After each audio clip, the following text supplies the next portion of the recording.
Bien tenté. Monsieur. Bonsoir.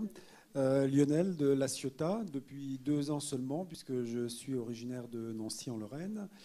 Donc moi, ça serait plus un constat peut-être qu'une question, parce que j'avais une question sur l'audimat, mais le monsieur qui a posé 4 questions tout à l'heure l'a déjà posée.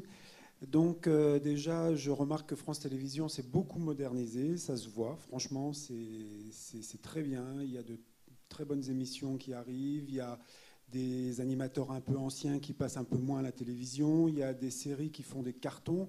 Quand on regarde en ce moment les audiences, c'est plus TF1 qui est en premier, c'est souvent France 2, France 3, et France 5 est toujours dans le classement.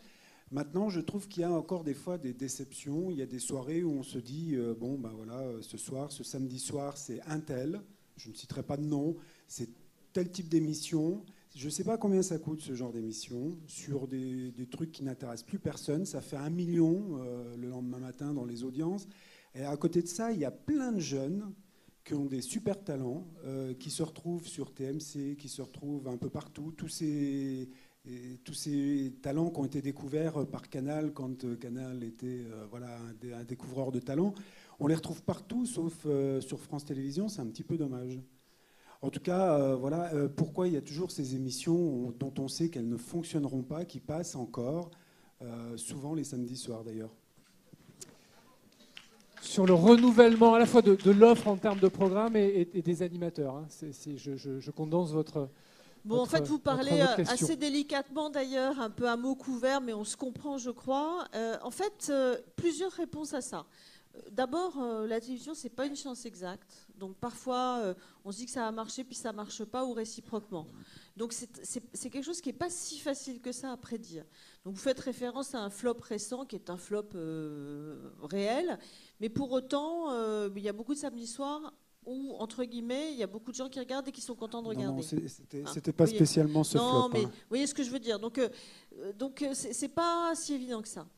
Et puis par ailleurs, on se rend compte aussi que...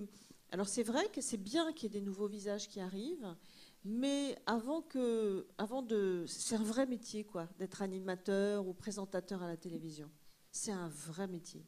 Et qu'il faut parfois des années pour l'apprendre, il faut gagner en notoriété, parce que si du jour au lendemain, nous remplacions quelqu'un d'immensément célèbre sur France Télé par quelqu'un qui l'est très peu, ça serait une catastrophe.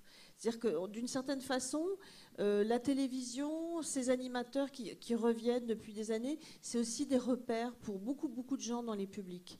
Donc il faut à la fois changer, bien sûr, et c'est un devoir, mais en même temps éviter de le faire trop brutalement aussi, parce qu'il faut que les jeunes montent.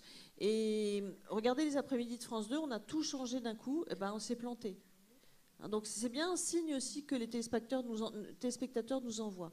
Donc oui, des changements, il faut être audacieux, mais tout d'un coup, trop brutalement, c'est risqué.